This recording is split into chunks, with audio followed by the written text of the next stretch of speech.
पहले 2 साल तो असल में हमने जिस तरीके से खेती शुरू किया तो सब पैसा वैसा खत्म हो गया। हमारा दिमाग ये था कि जब तक हम लार्ज स्केल पर नहीं करेंगे, इसको मैकेनाइजेशन नहीं करेंगे, तो वो कामयाबी नहीं मिल सकती। जो सबसे बड़ा चैलेंज आया वो मंडी में आया। पहली बार ऐसा लगा कि भाई आपके साथ गलत भी हो रहा है और आप कह भी नहीं सकते। तो ये रियल वाकई एक्सप्लॉयटेशन है। तो हमने कहा साहब हम तो एक्सप्लॉयट होकर नहीं सो सकते। एक रोटी कम खा के तो सोई जा सकती है, लेकिन ये तो नहीं हो सकते। अपने देश में अपनी जगह पे हम ही मेहनत करके कर रहे हैं, उसके बाद एक्सप्लॉयटेशन इस तरीके से हो कि आप अपनी बात भी ना रख पाए। मतलब वहाँ धक्का लगा, बहुत भारी धक्का लगा। किसी चीज को तोड़ना है, अगर हमें अपनी एक्सप्लॉयटेशन रोकनी थी तो हमें ये मजबूर करना था कि हमारे बिना मंडी का काम ना चले। हमारी स्थिति ये है कि शायद इस साल का टर्नओवर हमारा 75 करोड़ को क्रॉस करेगा। आप टीवी की वो कर रहे हैं एंकरशिप, लेकिन आपके नाम जमीन है तो गवर्नमेंट के रिकॉर्ड में आप फार्मर है। लेकिन हमारे पास तो जमीन नहीं है, लेकिन हम सबसे बड़े फार्मर हैं यहाँ के।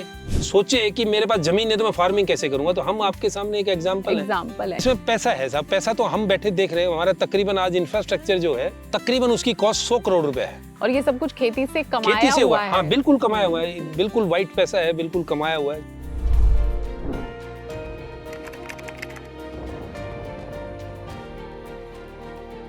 अब एक गाजर मूली समझ रखा है क्या? हाँ, जब भी कोई किसी को कमजोर या मामूली फील कराने की कोशिश करता है ना, तो सामने वाला तपाक से यही मुहावरा बोल देता है कि तूने मुझे गाजर मूली समझ रखा है क्या। पर ऐसा बोला क्यों जाता है? मैंने तो काफी रिसर्च की, मुझे समझ नहीं आया कि गाजर मूली को मामूली क्यों समझा जाता है। क्या फैक्ट है, क्या लॉजिक है, कुछ पता नहीं चला। क्योंकि हेल्थ बेनिफिट्स कितने हैं ये मुझे बताने की ज़रूरत नहीं है। और यहाँ अगर हम खेती की बात कर रहे हैं आज अपने अन्न क्षेत्र पॉडकास्ट में, तो मेरे पास एक ऐसा सबूत है कि आप भूल जाएंगे कि गाजर मामूली होती है। क्योंकि मेरे साथ हैं एक ऐसे किसान जिन्होंने गाजर को इतना फेमस बना दिया है कि एक उनका जो पूरा कस्बा है सिकंदराबाद, वो कैरेट कैपिटल ऑफ इंडिया बन गया है। और वो खुद कहलाने लगे हैं कैरेट किंग ऑफ इंडिया।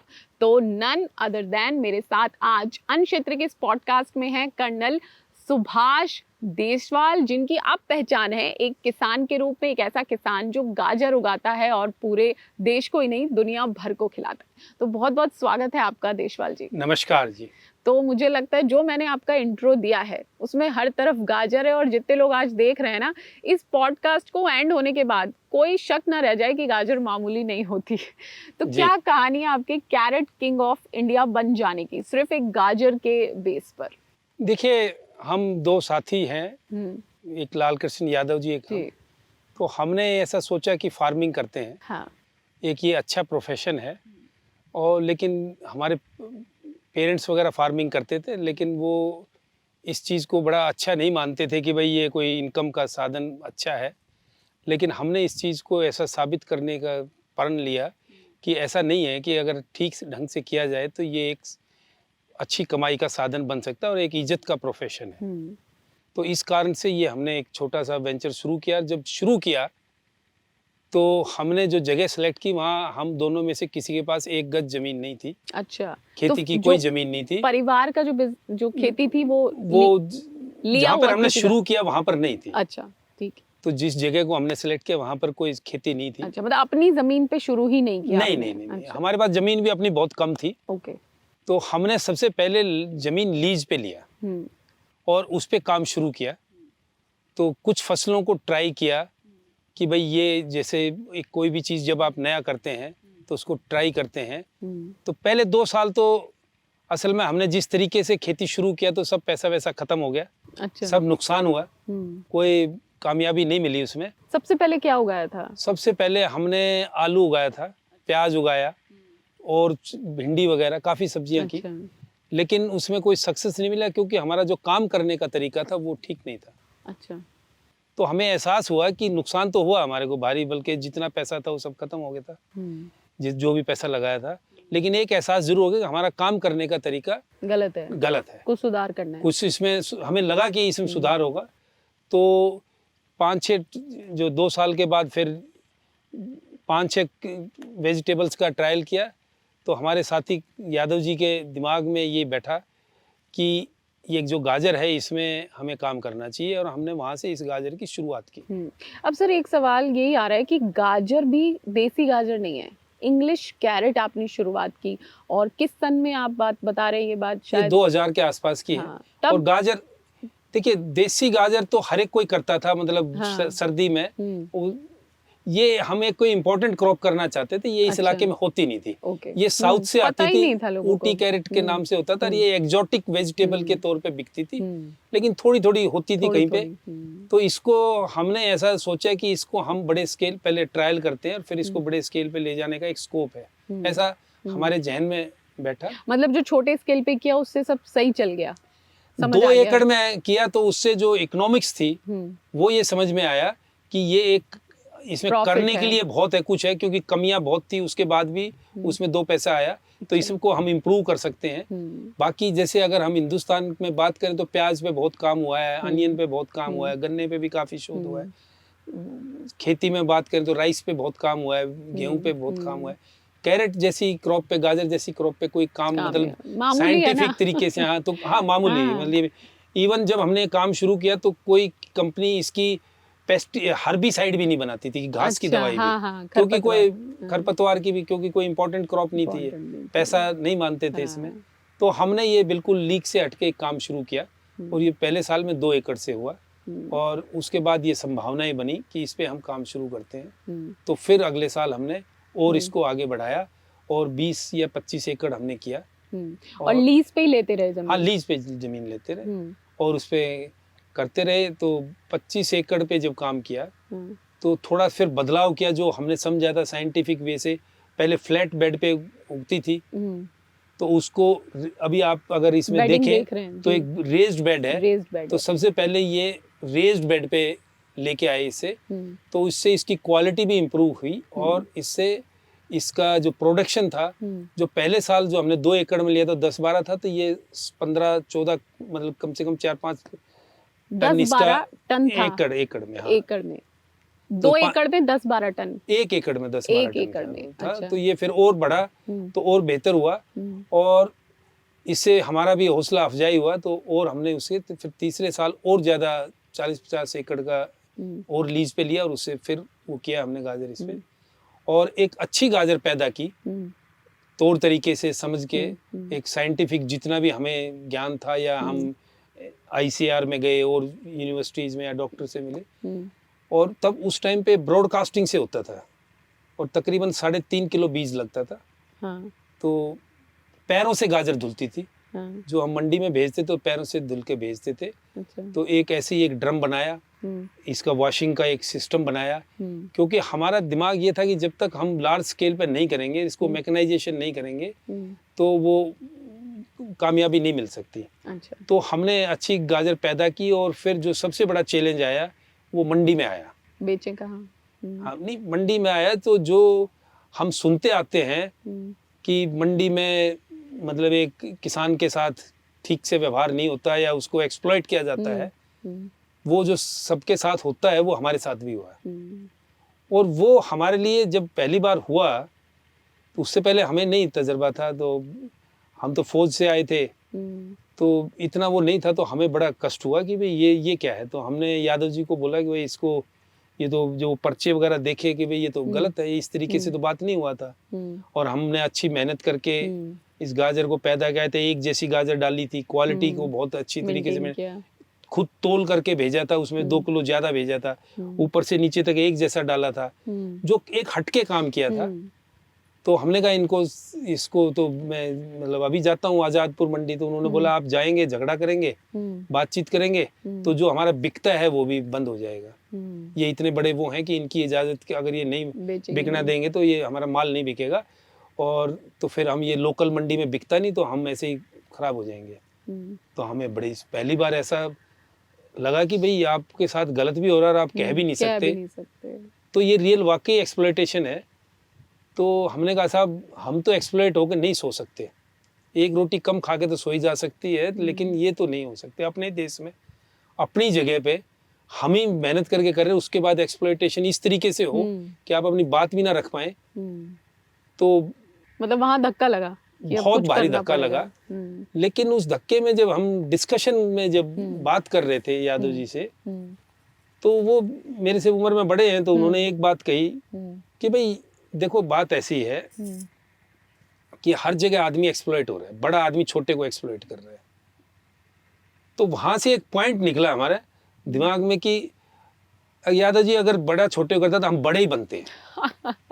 हम करेंगे एक्सप्लॉइट। नहीं हम बड़े बनते मजाक हैं। कर रहे हो, हाँ। और हमने वहीं से प्रण लिया कि हम हिंदुस्तान में उस दिन तक चैन से, मतलब हम जब तक चैन से नहीं बैठेंगे जब तक हिंदुस्तान में सबसे बड़े गाजर के बोने वाले ना बने। और वहीं से हमारी लाइफ चेंज होगी।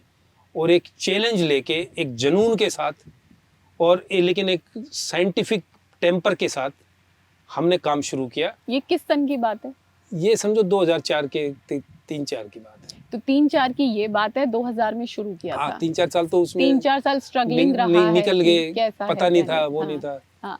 तो थोड़ा सा एक अगर मैं फ्लैशबैक में ले जाऊं, नाम के साथ ही आपके कर्नल जुड़ा है और आर्मी से आप रिटायर हैं। 22-24 साल 20 साल का 20 साल आर्मी में सर्विस दी है।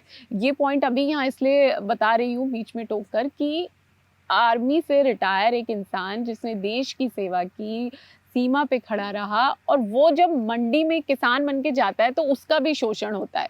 ये मुझे लगता है एक आम किसान से ज़्यादा धक्का इसीलिए लगता है क्योंकि आप एक अच्छी रेप्यूटेड जॉब से निकल के खेती की तरफ आ रहे हैं, अपनी चीज़ आगे बढ़ा रहे हैं, और मंडी में हो रहा है एक्सप्लॉइटेशन, और वहां से आ गया टर्निंग पॉइंट। सब उससे तो एक वो सबसे हमारे जो पार्टनर हैं वो हाँ। एमएससी केमिस्ट्री हैं जी, हाँ। हम क्लास कम 1 पढ़े लिखे वो भी नहीं है। नहीं, अच्छे पढ़े लिखे हाँ। MSc chemistry. और हम 20 साल की 21 साल की उम्र में क्लास 1 अफसर रहे और 20 साल क्लास 1 अफसर रहे थे। लेकिन वहाँ तो किसी का कोई वो नहीं, वो तो कोई बात ही नहीं। तो और उसी चीज़ ने आज हमारे को यहाँ तक पहुँचाया है। वैसे हम उनके शुक्रगुजार हैं। अगर वो ऐसा ना करते तो हो सकता है हम भी नॉर्मल खेती उसी तरीके से करते रहते। और जो हमारे को इस चीज़ का जुनून हुआ, तो सबसे पहले हमने पता किया कि भाई सबसे बढ़िया सीडर कहाँ मिलता है। तो हमें इटली का इटली से सीडर इंपोर्ट किया। अच्छा। और सीडर मतलब सीडर जो बीज की बुआई precision seed drill machine. Okay, क्या ये जो इसके बेड के ऊपर सोइंग करती है। वो precision distance, row to row, line to line, depth वो एग्जैक्टली मेंटेन करती है। उसका इम्पैक्ट ये था कि जो हम 3.5 kg बीज लगाते थे ब्रॉडकास्टिंग से, वहां पर वो बीज लगने लग गया हमारा 800 ग्राम। अच्छा, बीज भी इतना कम है? जी हाँ। और समय तो था ही, मतलब वो फिर क्वालिटी भी, जब इक्वल डिस्टेंस पे है तो क्वालिटी होगी। और क्वालिटी इतनी, जब जैसे देखिए, जब आपको मतलब किसी चीज को तोड़ना है, अगर हमें अपनी एक्सप्लॉइटेशन रोकनी थी तो हमें ये मजबूर करना था कि हमारे बिना मंडी का काम ना चले। उसका 2 ही तरीके थे, 3 हम मानते, क्वालिटी, क्वांटिटी एंड कमिटमेंट। तो तीनों पे हमने ध्यान दिया और साइंटिफिक वे से उस काम को करना शुरू किया। और हमने प्रोडक्शन बढ़ाई, क्वालिटी बढ़ाई। हम जैसे आम किसान कहता है मेरा 20 टन पैदा हुआ है। अरे साहब, उस 20 टन में ग्रेड ए कितना है, ग्रेड बी कितना है, ग्रेड सी कितना है। जब तक अगर आपने 20 टन तो पैदा कर दिया, उसमें सारा ही क्वालिटी बी ग्रेड है तो उसका क्या मीनिंग, वो आधे रेट पे बिक रहा है। तो हमें क्वालिटी कॉन्शियस हम डे 1 से थे। और बीज का भी हमने अलग अलग बीजों का ट्रायल किया। बीज कहाँ से लाते रहे? बीज तब तो यहीं से लेते थे, अब तो फ्रांस से, जापान से, नेदरलैंड से, कई जगह से, मतलब यहाँ से जो लेते रहे आईसीआर से? नहीं, आईसीआर एक्चुअल में सीड का काम इतना बड़ा नहीं करता है। तो आप बीज यहाँ से कहाँ लेते थे? लोकल कंपनियां थी। अच्छा, जो कहीं से मंगा के जो भी देते थे। तो बीज की क्वालिटी बहुत अच्छी नहीं थी। लेकिन हमने ट्रायल वगैरह किया। तो उसके बाद दूसरा हमारे पास जो एक तो ये स्टोरेज का एक बहुत बड़ा मैटर था कि जो ये ऑरेंज कलर की कैरेट है, जो इंग्लिश कैरेट जिसको बोलते हैं, जब इसकी हार्वेस्टिंग होती है तो ये इसकी मार्केट नहीं होती।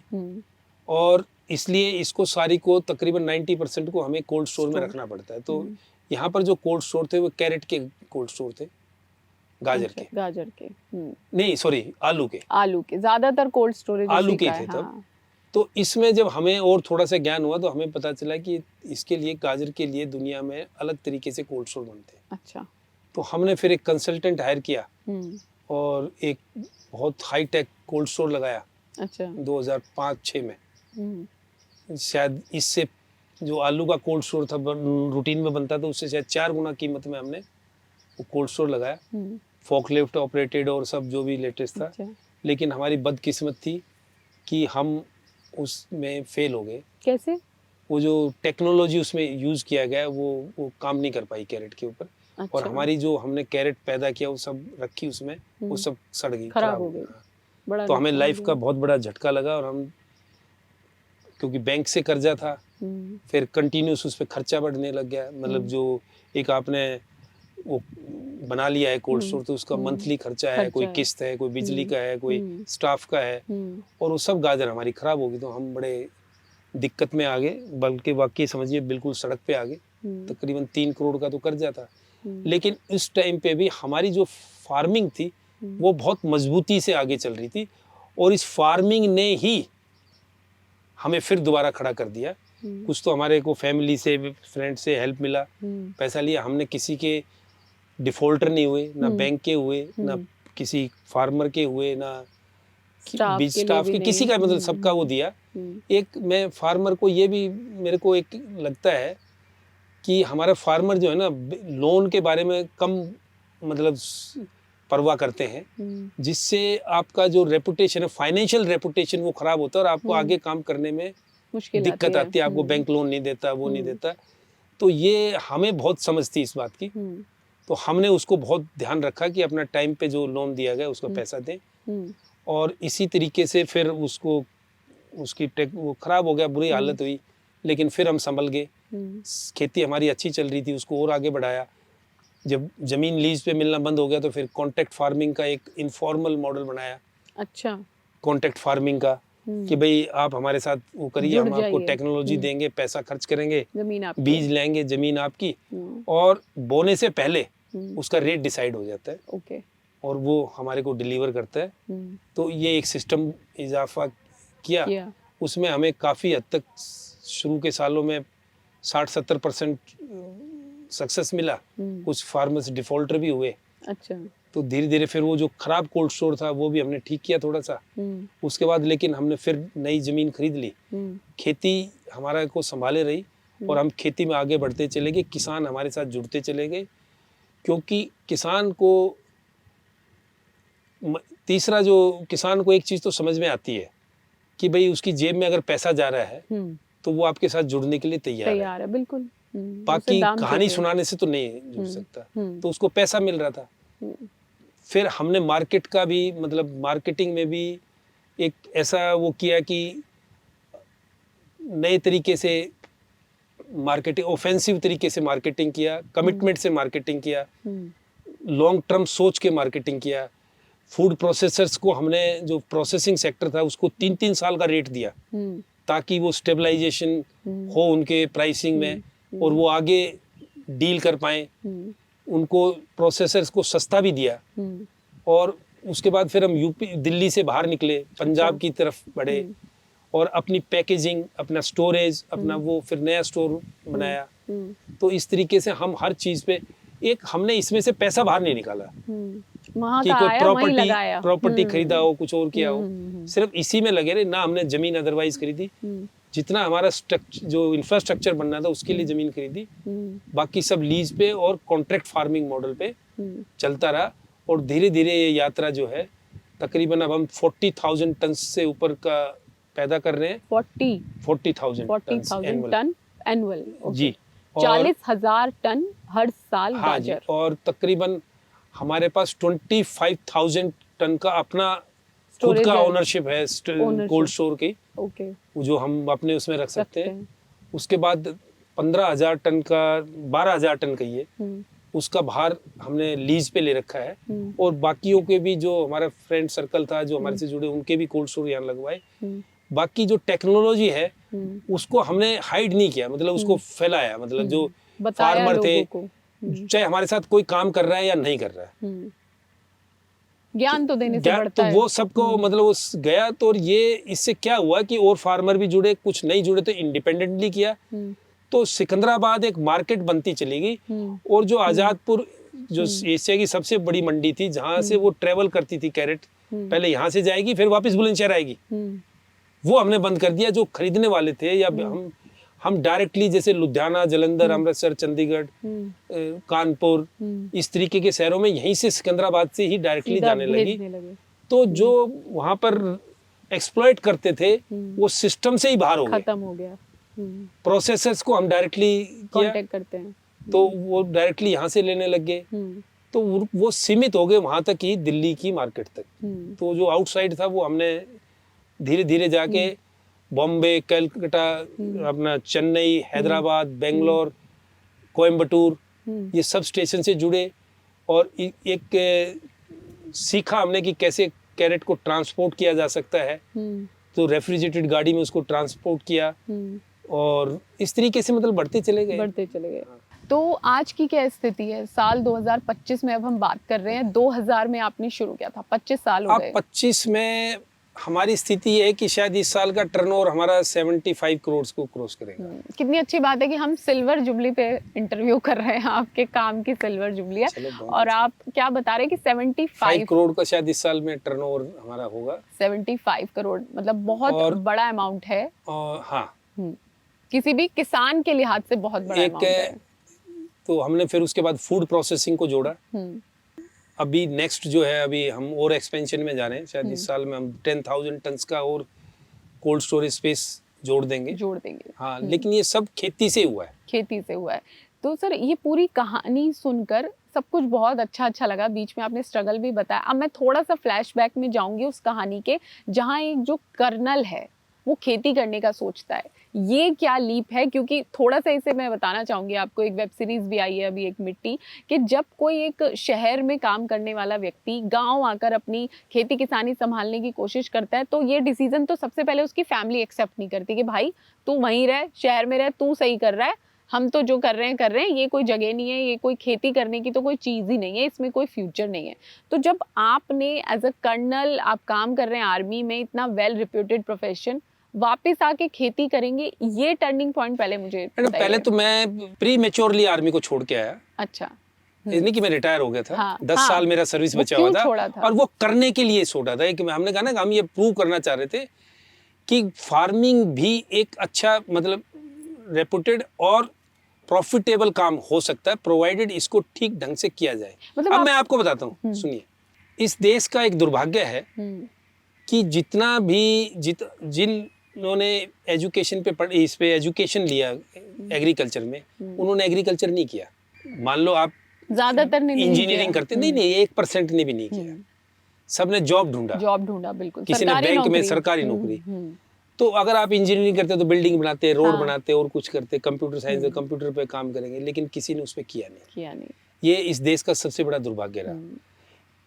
जब तक कि आप किसी चीज को, उसमें क्या हुआ फिर, सारे जो बिना पढ़े लिखे थे आदमी, मेजॉरिटी ऑफ इट, वो सब इसमें इकट्ठे हो गए। एंड मैं आपको एक चीज बताता हूँ कि ये बहुत ही साइंटिफिक सब्जेक्ट है। आप मेरे को कोई साइंस का नाम लीजिए, कोई साइंस का नाम लीजिए कि वो इसमें इन्वॉल्व नहीं है। सॉइल साइंस, फिजिक्स, केमिस्ट्री, कोई आप नाम लीजिए, बायोलॉजी को कौन सी, प्लांट साइंस, मतलब वीडीसाइड, पेस्टिसाइड, सॉइल, मतलब आप किसी चीज का फर्टिलाइजर, मतलब कितनी सब कुछ साइंस है। उसके बाद जो मशीनरी लगती है उसमें सारी इंजीनियरिंग है। उसके बाद मार्केटिंग है, सारी मतलब एमबीए मतलब मार्केटिंग का है। तो उसके बाद जो स्टोरेज वगैरह मतलब उससे पहले है, लॉजिस्टिक्स है। इसमें कौन सी चीज इन्वॉल्व नहीं, आप मेरे को बताइए। और आपने सब, इस देश का दुर्भाग्य कि सब अनपढ़ इकट्ठे हो गए इसके अंदर। बड़ा फैक्ट है ये एक कारण है। हम पढ़े लिखे थे, हम उस ढर्रे पे नहीं चले जो चलता आ रहा था।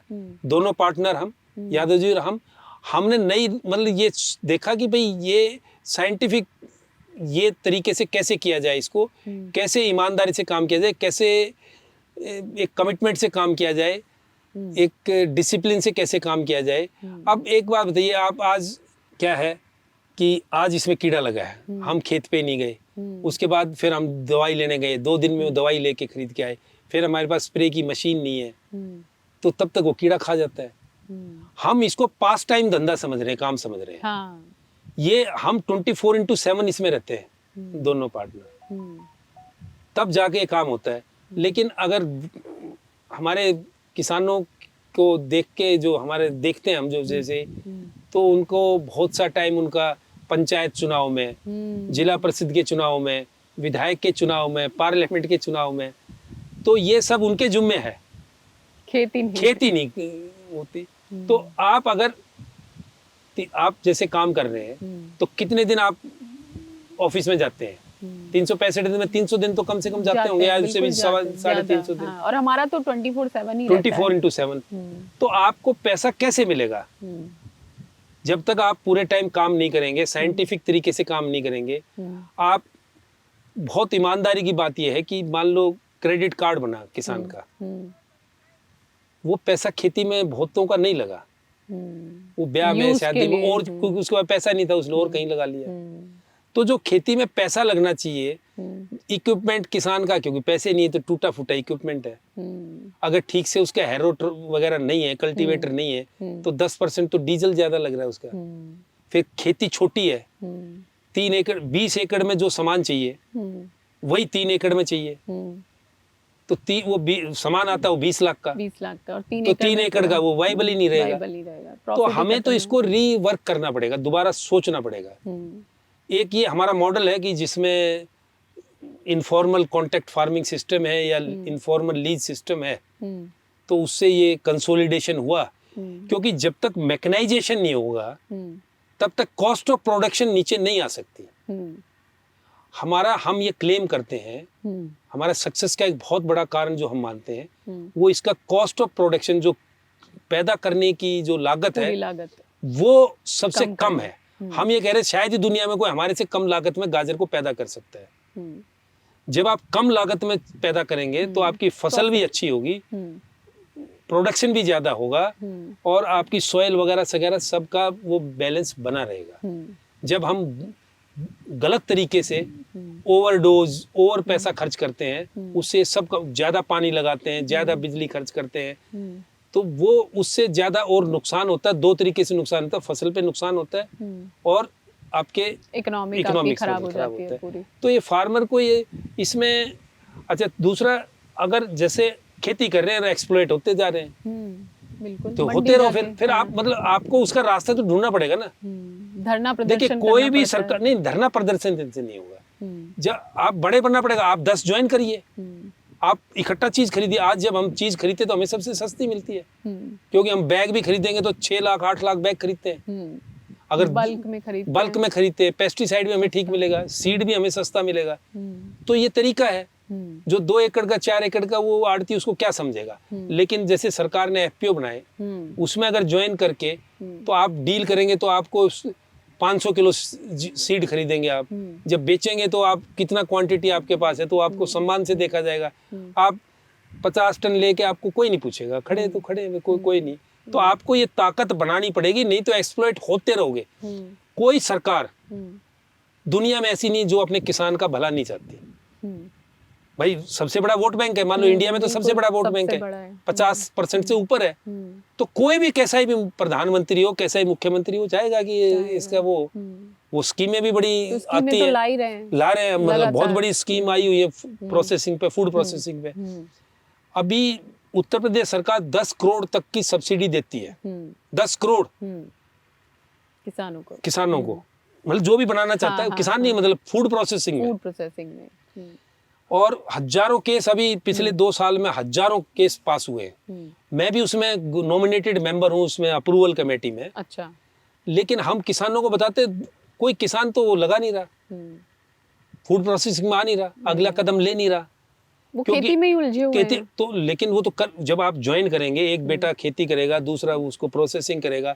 अब जैसे यादव जी खेती पे ज्यादा ध्यान देते हैं, मैं बाहर का देता हूँ। ये इतना बड़ा काम है, स्काई इज द लिमिट। लेकिन उसको समझना पड़ेगा। हाँ। आज मेरा बेटा इन्फोसिस छोड़ के आया हुआ है इसमें। यादव जी का लड़का एरोनॉटिकल इंजीनियर था, वो इंडिगो से या एयर इंडिया से आया हुआ इंजीनियरिंग छोड़ के इस काम में। अच्छा, छोड़ के। हाँ जी, खेती में। हाँ जी, इन्फोसिस से और एयर इंडिया से। तो ये तो समझने की बात है। जरूरी नहीं कि आपके पास किसान कौन है जो किसानी कर रहा है, लेकिन हमारे यहाँ क्या है, फार्मर या किसान कौन है, जो ओनर है। आप टीवी की वो कर रहे हैं एंकरशिप, लेकिन आपके नाम जमीन है, तो गवर्नमेंट के रिकॉर्ड में आप फार्मर है। लेकिन हमारे पास तो जमीन नहीं है। हाँ। लेकिन हम सबसे बड़े फार्मर हैं यहाँ के। तो हम ये सोचे कि मेरे पास जमीन है तो मैं फार्मिंग कैसे करूंगा, तो हम आपके सामने एक एग्जांपल है। ये तो मैं भी कई बार सोचती हूँ कि मेरे पास जमीन नहीं है तो मैं कैसे करूंगी। हाँ नहीं वो तो आप मतलब ये एक मॉडल है ना हमारा, मॉडल है बिल्कुल, सीखने के लिए बिल्कुल अच्छा मॉडल तो है। उसमें क्या, अच्छा जहाँ तक बोलते खेती में इज्जत नहीं है वो नहीं है, तो ये कॉन्सेप्ट जब आप जब से करेंगे तो वैसा ही भरेंगे ना। आज मैं आदरणीय प्रेसिडेंट से, आदरणीय प्राइम मिनिस्टर से, आदरणीय मुख्यमंत्री जी से, मंत्री जी से, आदरणीय एग्रीकल्चर मिनिस्टर से, कोई ऐसा वो नहीं है इंडिया में जिनसे मैं ना मिला हूँ। क्यों? क्योंकि मैं गाजर का पैदा कर रहा हूँ, नॉट एज ए कर्नल, मैं जो गाजर as a farmer, as a farmer. Yes, prize भी मिला है 11 लाख रुपए अभी उत्तर प्रदेश सरकार ने दिया है एज ए प्राइज, 11 लाख रुपए पे एज ए प्राइज, मतलब एक फार्मिंग के लिए। तो गवर्नमेंट तो कर रही है, जब तक हम खुद फार्मर नहीं उठेगा, वो देखिए एक एंटरप्रेन्योरशिप चाहिए। अब आप मिल गन्ना पैदा दिए क्या, मिल में डाल दिया आपने, पैसे नहीं आए, अगर उसी को अगर कोई थोड़ा बहुत गुड़ बनाए, हाँ, थोड़ा सा कोई मशीन ले, सरकार 40% 50% तक सब्सिडी दे रही है, आपके पास जमीन भी है, आपके पास रॉ मटेरियल भी है, तो क्यों नहीं आप थोड़ा बहुत रिस्क लेते। आज मैं अपने अड़ोस पड़ोस में देखता हूँ कि फार्मर वगैरह बहुत ज्यादा पैसा शादियों में, मकान पर, कार में इनमें लगा रहे, इक्विपमेंट उनका देखो तो टूटा फूटा है। मेरे ख्याल में उल्टा होना चाहिए, पहले इक्विपमेंट को बढ़िया करिए, बढ़िया ट्रैक्टर, बढ़िया टिलर, बढ़िया ट्रॉली, बढ़िया वो, उसके बाद बढ़िया गाड़ियां खरीदिए। हमने तो पेड़ के नीचे चारपाई पे काम शुरू किया था, मैंने दिखाया था आपको पेड़ को, बिल्कुल हमने कोई ऑफिस नहीं बनाया। हमें ना शर्म आती थी, हम भी कर्नल आए थे फौज से, वो भी एमएससी केमिस्ट्री अपना काम भी करते थे, हमें तो कभी शर्म नहीं आई, ऐसी चारपाई पे बैठे थे। तो ये सब जब तक नहीं सीखेंगे, और इसमें पैसा है साहब, पैसा तो हम बैठे देख रहे हैं, हमारा तकरीबन आज इंफ्रास्ट्रक्चर जो है, तकरीबन उसकी कॉस्ट 100 करोड़ रुपए है, सिर्फ इंफ्रास्ट्रक्चर की। और ये सब कुछ खेती से खेती से हुआ है। हाँ बिल्कुल कमाया हुआ है, बिल्कुल वाइट पैसा है, बिल्कुल कमाया हुआ है सब। कोई घर का सपोर्ट या कोई जमीन जायदाद बेच के आपने इक्विपमेंट खरीदा, ऐसा कुछ नहीं, थोड़ा बिके भी, प्रॉपर्टी भी बिकी जब क्राइसिस आए। हाँ भाई, जब आपने रिस्क लेंगे तो थोड़ा सा ये सब तो होगा, लेकिन अगर आपका अपने काम के प्रति वो है, पैशन है, तो जब मेहनत कर रहे हैं आप, भगवान भी आपके साथ आके खड़ा हो जाता, तो फिर बन गया वो, जो बेचा था फिर आ गया वो, तो वो नहीं है। लेकिन बाहर जाने की बजाय आज हमें अपने अंदर ही देखना है, क्योंकि दुनिया में फूड की हमेशा डिमांड रहेगी। बिल्कुल आने वाले समय में सबसे जो देखिए, पानी और जमीन, ये दो चीजें ऐसी हैं जिनकी शॉर्टेज बढ़ती जा रही है। ईश्वर ने तकरीबन दोनों चीजें आपको दी, और खासकर उत्तर प्रदेश में तो ये है जहां बैठे हुए, तो आपसे मतलब ब्लेस्ड कौन होगा, मतलब आप जितना आशीर्वाद हमारे फार्मर के पास है वो किसके। लेकिन हम अपना टाइम बहुत ज्यादा राजनीति में, छोटी मोटी गांव की राजनीति में, इनमें लगा लेते हैं। अरे आप अच्छा करिए, उसके बाद वो काम भी कर लीजिए। हाँ, पहले तो आपका अपना मतलब एक प्रोफेशन है, आप कोई, हम किसी को बोलते हैं कोई जिसको नहीं, भाई क्या करते हो आप, हम बोलते हैं खेती करते, नहीं खेती तो करते हैं, उसके अलावा क्या करते हो। आज सिकंदराबाद का जो कस्बा है, इसमें हजारों आदमी जो है ना, और औरतें इस काम में लगी हुई है, लेबर भी यहाँ है, सबके पास सब कुछ है। जो ये किसान शिकायत करते हैं लेबर नहीं होता, जब आप उनको काम देंगे, लेबर तभी तो आपके पास आएगी जब साल भर आपको काम देंगे। आप गेहूं और धान का फार्मर 20 दिन 30 दिन साल में काम देता है, सीजनल है बिल्कुल, तो वो 300 दिन कहाँ जाएगा, तो वो हट ही जाएगा।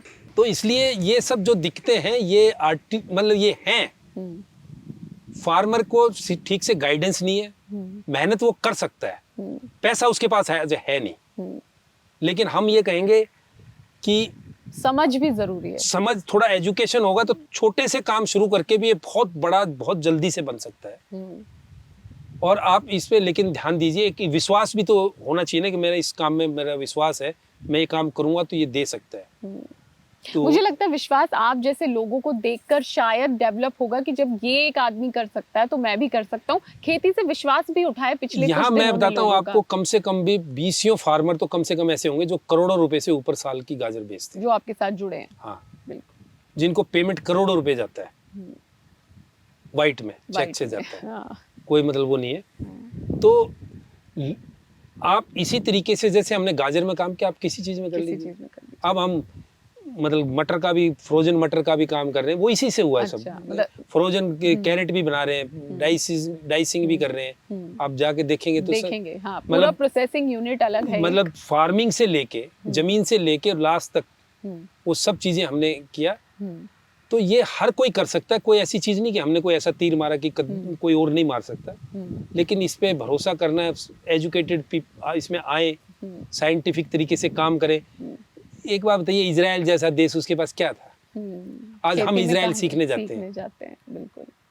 और यहाँ आके हमारा बताते हैं। जो है ना, एक और बता दो मैं, 10% जो ये है क्या बोलते खेती हो सकती है 10% लैंड के ऊपर पूरे वर्ल्ड में, और हमारे इंडिया में वो एरिया जो है तकरीबन 45% है, 45%। यूपी में तो वो एरिया 86% है। समृद्ध प्रदेश है एकदम, हाँ, अच्छी जमीन है, पानी है। हाँ, तो इससे बढ़िया तो कोई मतलब कोई जगह कोई ही नहीं, जगह नहीं है। हाँ। अब मैं अदर डे एक डाटा देख रहा था कि फूड प्रोसेसिंग के लिए इतना बढ़िया जगह है कि हम पूरे हिंदुस्तान को यहाँ से या दुनिया को भी दे सकते हैं। लेकिन आज सरकार ने वो भी बना दिया, स्कीम भी बना दिया, फूड प्रोसेसिंग की पॉलिसी भी आ गई 2023 की।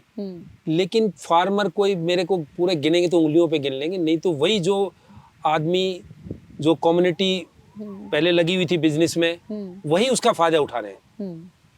फार्मर को उतना फायदा नहीं मिलता, सीधे तौर पे वो आया नहीं आगे। हाँ, नहीं आ रहे। उसको हिचक है, जो एक एंटरप्रेन्योर के अंदर होना चाहिए, वो इनिशिएटिव जो पहल होती है वो लैक करता है। मेरी तो आपके जो दर्शक है उनसे एक अपील है कि थोड़ा सा फार्मर थोड़ा सा रिस्क ले, छोटे लेवल पे काम शुरू करें और बढ़िया तरीके से काम शुरू करें। क्वालिटी, क्वांटिटी एंड कमिटमेंट, एक डिसिप्लिन। देखिए जापान बर्बाद हो गया था सेकेंड वर्ल्ड वॉर के बाद, वो अपने डिसिप्लिन से, मैं अभी जापान गया था, देखा उनका डिसिप्लिन, कमाल की बात है।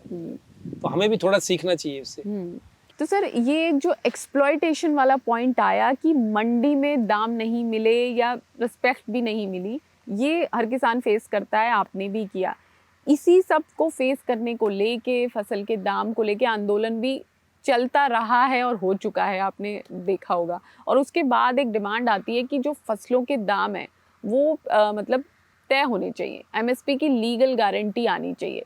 बेशक आप गाजर कर रहे हैं, गेहूं, धान और बाकी जो 23 फसलें हैं उनके लिए डिमांड है। इसको लेके आप क्या सोचते हैं, क्योंकि आप इतने बड़े लेवल पे खेती कर रहे हैं, इसको लेके क्या सोच है? एमएसपी की लीगल गारंटी जो किसान मांग रहे हैं और जो सरकार का पक्ष आता है कि मुश्किल है देना।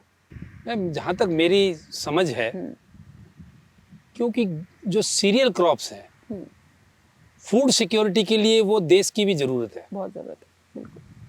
तो अगर सरकार को जरूरत है फूड सिक्योरिटी के लिए कि इतना हमें गेहूं चाहिए, इतना राइस चाहिए, धान चाहिए या दालें चाहिए, तो हम क्यों नहीं हम लीगल गारंटी दें उसको?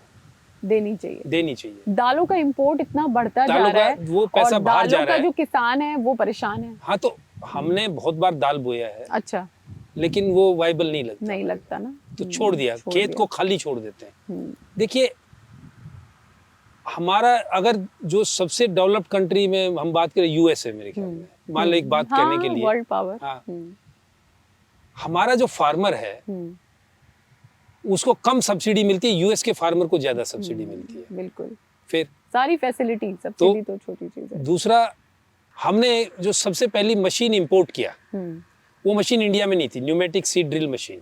अच्छा, गाजर के लिए बस? हाँ, गाजर की नहीं, बाकी वेजिटेबल के लिए थी, पर इंडिया में नहीं थी वो मशीन, अवेलेबल ही नहीं है। नहीं, इटली से वो मशीन आई। हमने इटली के फार्मर से ज्यादा पैसा दिया, क्योंकि उस पर एक्साइज ड्यूटी थी, टैक्स लगेगा, उस पर टैक्स लगा, उस पर ट्रांसपोर्टेशन लगा, बाई एयर आया वो। तो आप फार्मर तो इस हालत में नहीं है। मैं यही पूछने वाली हूँ कि आपको जब तक टेक्नोलॉजी को, मशीनें बहुत सारी खरीदी बाहर से, लेकिन अगर आप एक आम किसान को कह रहे हैं कि भाई हारो मत और ये करो, क्या वो कर पाएगा ये सब? नहीं कर पाएगा, ऐसी बात नहीं मानता मैं। जो कि मान लो किसान अगर 20 लाख रुपए शादी में खर्च करता है तो उसकी प्रायोरिटी, या घर बनाने में 1-1 करोड़ 50-50 लाख करता है, थोड़ा सा खैर शादी में भी खर्च करना पड़ता है। मेरा पॉइंट सिर्फ इतना सा है कि थोड़ी प्रायोरिटी को चेंज किया जाए, और जो मेरा प्रोफेशन है जो जिससे मेरे को खाना पाना मिलता है या मेरा सब जिससे मेरी चलता है, पहचान है कि मैं तो किसान वो हूँ। उस पे ज्यादा बढ़िया से होना चाहिए। एक इक्विपमेंट को प्राउड फील करे कि मेरे पास बढ़िया हैरो है, बढ़िया टिलर है, वो मैंने देखा कि उस पर कम ध्यान है, तो वो देना चाहिए। जब तक कि आप साइंटिफिक तरीके से खेती नहीं करेंगे, थोड़ी भी करें आप, तो जब पैसा आएगा तो उसको बढ़ा भी लेंगे। जो कोई नौकरी लग गया वो आपको दे जाएगा किराए पे। हमें कभी किराए पे लेने में दिक्कत नहीं आया, क्योंकि हम एडवांस में पैसा दे देते थे उसको। अच्छा, खेती जमीन का। जमीन का। तो वो हमारे को गाजर से पैसा आ रहा था। तो पहले आप कोई भी काम करिए, धीरे धीरे बढ़िए, कोई बात नहीं। सरकारें सब चीजें नहीं कर सकती। सरकार एक पॉलिसी बनाती, जैसे फूड पॉलिसी बनाया, फूड प्रोसेसिंग पॉलिसी, फार्मर उसका फायदा नहीं उठा रहा, सरकार क्या करे अब उसको? 50% तक सब्सिडी है, तो छोटी छोटी दाल मिल, आटा मिल, ये इस तरीके से दो आदमी जुड़ के और वो कुछ करके, भाई हमारे पास कितना सोना रखा हुआ है, तो जो बैंकों में जो एंटरप्रेन्योर तरीके के आदमी हैं, बड़े समझ करके, मैं ये भी नहीं कह रहा कि ऐसे ही बर्बाद हो जाए, बहुत समझ करके छोटे उससे और पढ़े लिखे बच्चे उसमें आए आगे, और ना कि कहीं नौकरी करने वजह एंटरप्रेन्योर बने, और जो सरकार की स्कीमें आ रही हैं उसका फायदा उठाएं। बहुत स्कीमें हैं। एक शिवराज सिंह ने जो शुरू किया है कि खेत पे जाए साइंटिस्ट, तो मुझे लगता है आपकी बातों में वो बहुत जरूरी है। उन्होंने शुरू किया है, साइंटिस्ट खेत तक पहुंचे, जो कभी नहीं हुआ आज तक। लेकिन अब इसमें भी सवाल ये है कि क्या हर खेत तक पहुंच पाएंगे साइंटिस्ट? नहीं मैडम, ऐसा नहीं है कि साइंटिस्ट नहीं गए हैं खेत पे। इस तरह से नहीं गए शायद, वो नहीं, तो अपने ऑफिसों में बैठ के काम करते हैं। नहीं, ऐसी बात नहीं। देखिए मैं बताता हूँ आपको, एक्सटेंशन डिपार्टमेंट है पहले ही हर एक स्टेट में, ऐसा बात नहीं है। लेकिन जो इन्होंने फोकस किया कि वो जाए, वो एक अच्छी बात है। साइंटिस्ट से जब भी इंटरेक्शन होता है किसान का, कुछ किसान के पास नॉलेज है, कुछ साइंटिस्ट के पास नॉलेज है, दोनों अधूरे हैं अपने आप में, वो दोनों जुड़ जाएं तो वो एक बहुत अच्छी वो है जो मंत्री जी ने पहल किया। ये एक अच्छी पहल है। प्रैक्टिकल है। प्रैक्टिकल तो देखिए, प्रैक्टिकल हम ये बताते हैं कि जो डिग्री बीएससी एमएससी की मिलती है, तो इसमें एक इंटर्नशिप होनी चाहिए खेतों में बिल्कुल स्टूडेंट की, जो एग्रीकल्चर में ग्रेजुएशन लेते हैं, और उनको जो पीएचडी वगैरह करते हैं, कम से कम वो कुछ बहुत से सब्जेक्ट ऐसे हैं जो फसल पे करते हैं, तो वो एक पीएचडी डॉक्टर तो एक फार्मर को तो कामयाब करे ना। एक एमएससी स्टूडेंट जो एमएससी कर रहा है, तो एक को तो वो कामयाब करे, एक बीएससी। अच्छा, यहाँ हमने एक कैरेट का काम शुरू किया, अब हजारों फार्मर हमारी जैसी कैरेट पैदा कर रहे हैं। आपने बढ़ाया? नहीं, फार्मर सीख लेगा बिल्कुल, लेकिन उसके बाद सीखने के लिए कोई जगह तो हो। वो दिल्ली तो नहीं जा सकता ना। तो आप किसी एक को, मतलब जो एग्रीकल्चर में जो एजुकेशन लेते हैं, बहुत से कितने स्टूडेंट वो हैं, तो एक एक गांव में एक एक आदमी को भी आप कामयाब कर दे, तो बाकी तो उनसे सीख लेंगे। चेन बन जाएगी। हमने किसी को यहाँ क्लास लेके नहीं सिखाया, शुरू में तो किया। अब आप किसी भी खेत में चले जाइए, सारा मैकेनाइजेशन है, सारा प्रोडक्शन जो है वो जो 12 टन से शुरू हुआ तो तकरीबन 40 टन पे पहुंच गया। सिर्फ हमारा नहीं पहुंचा, जो हमारे से अलग भी कर रहे हैं वो भी 40 टन पे आ गए देख के। तो किसान देख के बहुत जल्दी सीखता है, और क्योंकि पैसे तो वो भी कमाना चाहता है। लेकिन वो जो भाषणबाजी और वो मतलब कम उसको है, क्योंकि 60 साल में उसको नहीं कर पाया। लेकिन साइंटिस्ट का जैसे पहला ग्रीन रेवोल्यूशन हुआ, तो उसको देश की बहुत बड़ी जरूरत थी, और साइंटिस्ट ने भी अपना काम किया, फार्मर ने भी अपना काम किया। आज हमारा पेट तो भरा हुआ है, इतना अनाज पैदा हो रहा है कि सिर्फ दालों को छोड़ के कि हमें कोई इंपोर्ट करने की जरूरत नहीं है। आज हमारे को एक्सपोर्ट करने की जरूरत है। वो होगा हमारे हॉर्टिकल्चर से, जो ये बागवानी से, और पैसा वहीं से आएगा। अगर इसमें हम मतलब पढ़े लिखे आदमी इसमें आए, तो हॉर्टिकल्चर क्रॉप्स में, जैसे खासकर उत्तर प्रदेश जैसे स्टेट में तो अपार संभावनाएं है। दूसरा, प्रोसेसिंग, जब पैदा यहाँ हो रहा है तो प्रोसेस क्यों नहीं हो रहा? और भी उत्तर प्रदेश गवर्नमेंट की स्कीम है, और भी है। अगर आज एक वो भी है, सरकार के सामने आप कोई बात रखते हैं कि भाई ये चीज चाहिए वो चाहिए, तो उस पर आज विचार हो रहा है, क्योंकि सरकार भी ये चाहती है कि एग्रीकल्चर में उत्थान हो, किसानों के लिए काम कर रही है, काम करना चाहती है। तो लेकिन जब काम करेंगे तो हमारे सामने प्रॉब्लम भी आएंगी, प्रॉब्लम भी हम फिर सरकार का, देखिए जो मार्केट है वो ओपन हो चुकी है, डिमांड एंड सप्लाई है, आपको उस हिसाब से काम करना पड़ेगा। फार्मर को ये तो सोचना पड़ेगा, सरकार को भी सोचना पड़ेगा। सरकार एक नेचुरल फार्मिंग को लेके भी बहुत सोच रही है, तो आपका जो ये 2000 एकड़ में पूरी खेती है नहीं, देखिए मैं बताता हूँ, हमारी तो 1200 से 1500 एकड़ में होती है। अच्छा। अदरवाइज ये जो खेती है गाजर की, इसकी और एशियाटिक कैरेट की, इस एरिया में 5000 एकड़ पे हो रही है। 5000 एकड़ पूरे सिकंदराबाद में? हाँ। और जो किसान जुड़ गए हैं आपके हाँ, साथ? मतलब तो जो हम खेती कर रहे हैं वो है मैक्सिमम रेजिड्यू लेवल कंप्लायंस। क्या इसका मतलब होता है? हर एक कंट्री का एक पैमाना है कि आपका ये रेजिड्यू लेवल इतना हो सकता है फूड के अंदर। अच्छा। किसी भी चीज का, पेस्टिसाइड लगाया उसका लगाया, 0.00 ppm, वो एक वो होता है, और हर एक कंट्री के अपने स्टैंडर्ड्स हैं। बिल्कुल।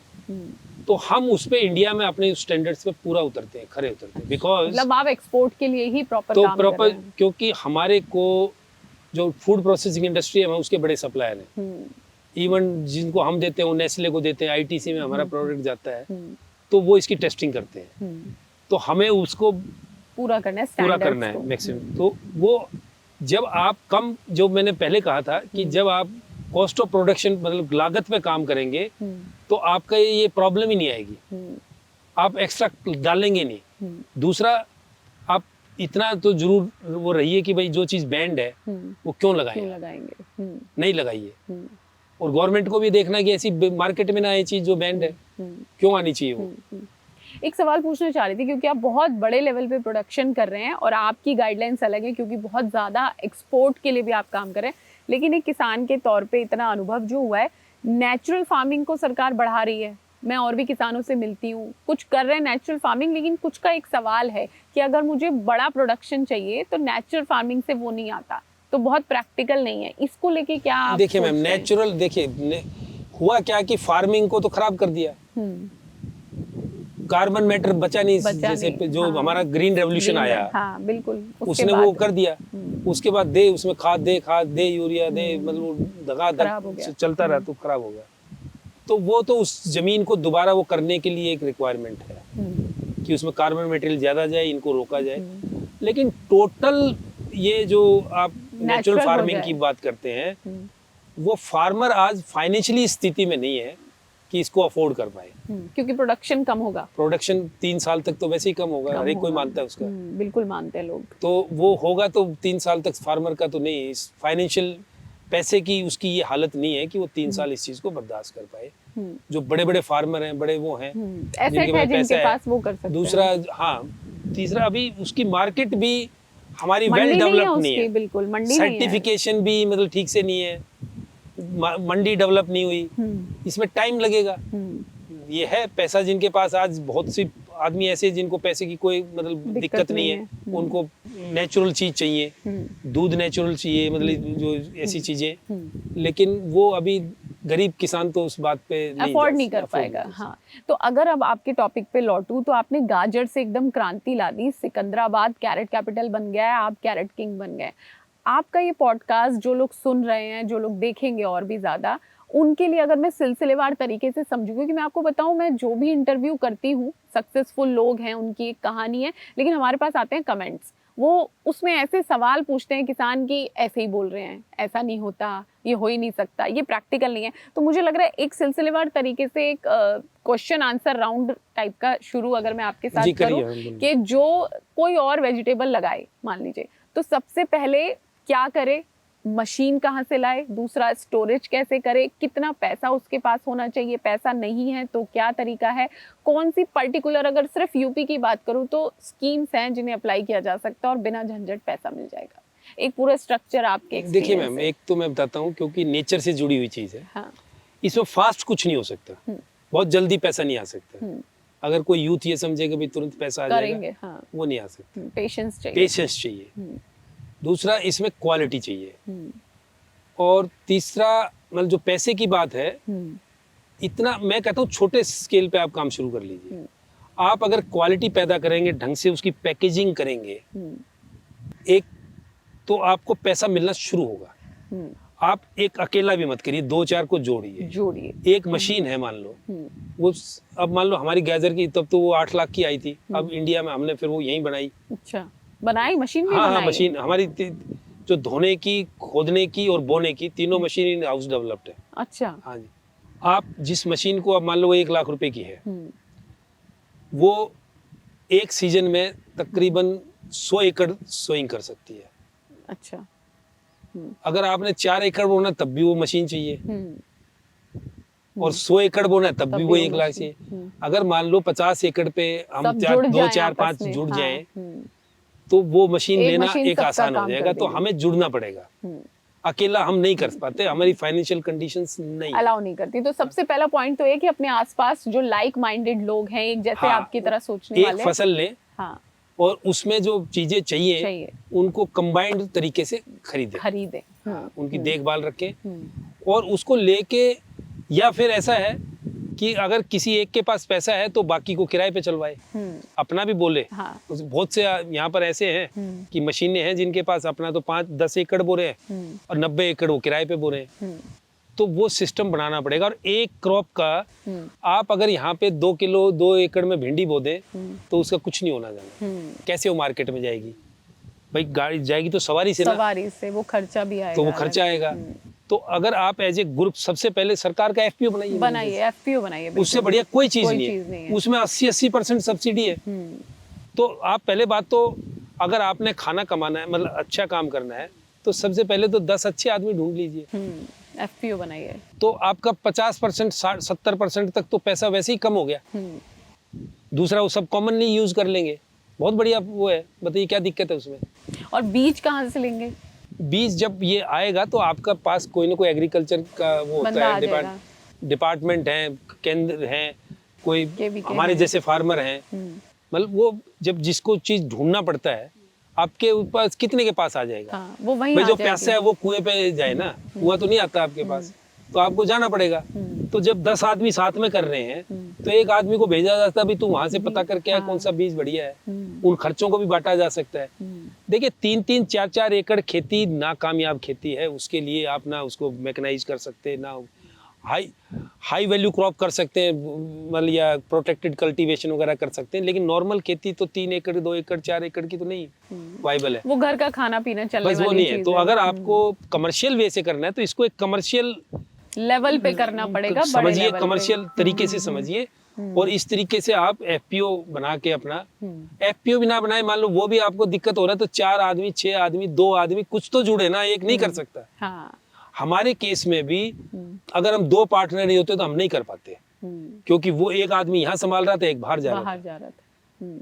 तो अगर हम कैरेट को सीखने गए तो मैं तकरीबन 12 कंट्री में गया हूँ बाहर सीखने। तो हाँ, देखने, मतलब ये इंडिया में नहीं था इतना, क्योंकि एक्सोटिक है बाहर। हाँ, तो अगर अकेला होता तो मैं देखता रहता बोता कौन, और वो होते तो बाहर से कौन लेके आता, मशीन कौन लेके आता, वो क्या लेके आता। तो बढ़िया वो है, किसी को दिक्कत हो आप हमारे पास बैठिए, हम बताएंगे कि आपको 4 मशीन, कोई भी आप क्रॉप पकड़ते। मैं आपको बताता हूँ, यूके गया मैं, और वहां हमने टाई अप किया कि 4 वेजिटेबल हम हर रोज आपको भेजेंगे 1.5 टन के करीब, जिसमें 4 वेजिटेबल जैसे भिंडी थी, तोरी थी, लौकी थी, करेला था, हरी मिर्च थी।